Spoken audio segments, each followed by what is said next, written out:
There was lots of points where I was like, okay, I don't think I'm smart enough. And so I had to learn how to stand up for myself. A&M's a good school for engineering, but like, am I just gonna be really sad when I get here? Hey guys, guess who's back? Hey guys, welcome back to my channel. If you're new, welcome. My name is Mereyah. You have clicked on a good one. This is actually episode 2 of a series that I'm doing, what it's like to be a POC at Texas A&M University. This is a series that I really started to try and shed light on just the different types of diverse groups at Texas A&M and also just schools in the South. Especially on this quote-unquote friendliest campus, you know, like, it was so frustrating. It doesn't make sense that I go to the school. It's just an interesting thing that we're diving into. Like I said, this is the second episode of this series, so make sure to go and check out the other ones and make sure to subscribe so you don't miss any of the next ones. Okay, I know you're all dying to know. The second thing that I wanted to ask everyone was to tell me about their biggest challenge that they have endured from coming to Texas A&M. And this is what they had to say.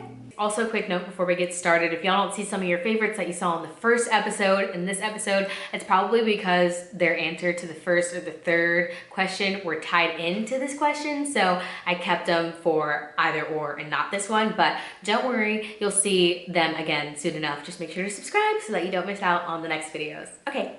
And go. Like I said, I came from a private Christian high school. The number of students total was 500, and so my graduating class was a little over 100. A&M is a little bit bigger than that, and we have a very conservative rep. I remember doing research before coming to A&M. It was like, A&M is one of the most LGBT unfriendly places, like college campuses you could go to, blah, blah, blah. And so I was like, okay, like, I'm gonna do engineering. A&M's a good school for engineering, but like, am I just gonna be really sad when I get here?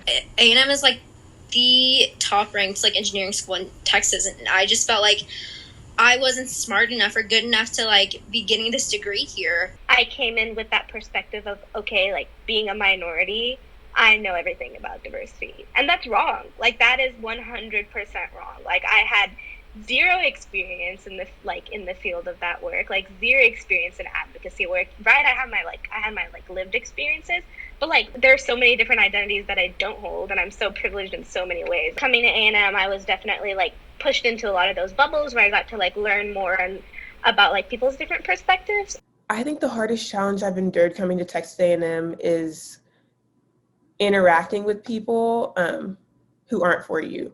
Definitely felt like an imposter. Like I went through a lot of like imposter syndrome. There was lots of points where I was like, okay, I don't think I'm smart enough. It doesn't make sense that I go to this school. I'm an engineering major, and I struggled with where I fit into A&M. I really wanted to include a holistic view of whatever my respondents had to say. I wanted to include a question that had them talk about and had them think about and reflect on, some of the harder times, because we were also gonna inherently talk about the really positive times that we had. Sometimes you'll meet someone and you can tell they have certain views, but it's like, I'm gonna stay in my lane and you're gonna stay in your lane. But coming to A&M, there's a lot of people who will just it's like, I believe this and you have to believe this too. And that was a really big challenge for me because I'm very non-confrontational. And so I had to learn how to stand up for myself. It was not letting my frustrations get to me was the hardest part, I would say. There was a lot of times where I would feel the pushback from campus and from A&M as a community, like both current and former students, where I just wanted to give up for what I was doing. It's just gonna be like high school round 2, where I just have to fake it and to get through it until I can actually fully be my true happy self. So I was really worried about that coming to A&M. Something that did put me in my place, which was I talked about earlier, I ended up staying like an extra year at A&M. And that was actually really hard for me to do because even though I was a part-time student, I was juggling a job, I was juggling research labs, I was juggling like having a load of like all the really like upper level genetics classes, and I was also juggling the extracurricular involvements that I did and was super passionate about, so I wasn't a lot. It was really difficult for me to like handle all those things and kind of sit down with myself and be like, okay, Yusra, like you are spread too thin. Developing good habits. I guess like high school, you don't really like try that much, and at least I didn't. Yeah, no.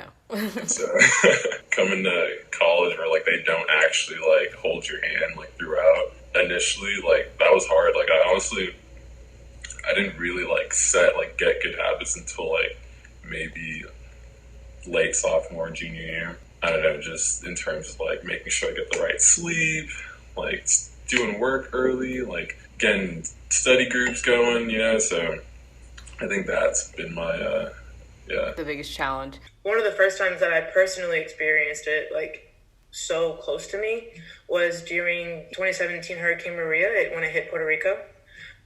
My organization, the Puerto Rican Student Association, was doing things for that. We're trying to, you know, educate people on what's going on, because no one knows about Puerto Rico, period. No one knows about them in general.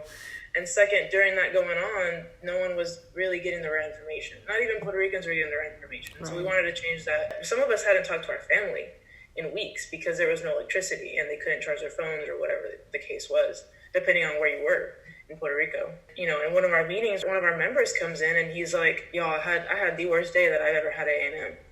And we were like, oh my God, what happened? Like, is your family okay? That's where our mind went to. Right. And he was like, that's the thing, they're great, because I was just talking to them. But as I was talking to my grandmother, who only speaks Spanish, I was talking to her in Spanish, someone turned around and told me to speak English because we're in America. And the frustration I felt that day was like none other. I had never up to that point seen it come from a student to a student.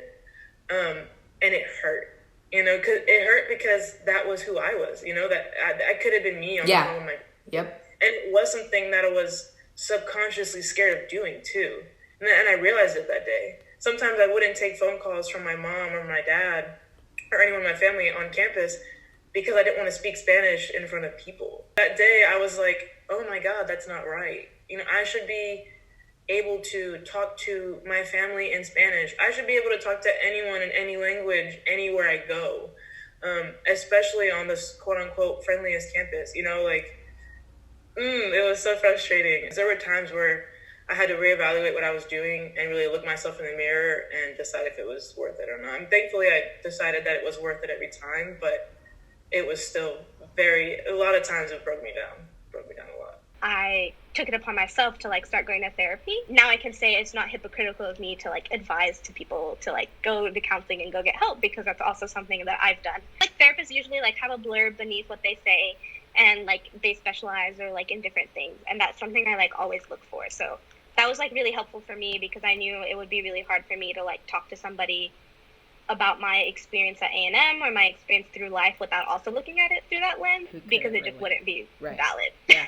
I didn't like really fit the narrative of like I'm like a 5th generation Aggie and like super conservative and like super into country and stuff like that. So I was kind of just like, it was kind of like, why am I here? My values and like what I stand for definitely line up with like UT Austin, but I go here because the degree is ranked a lot better and people are a lot nicer here. It's not as crowded.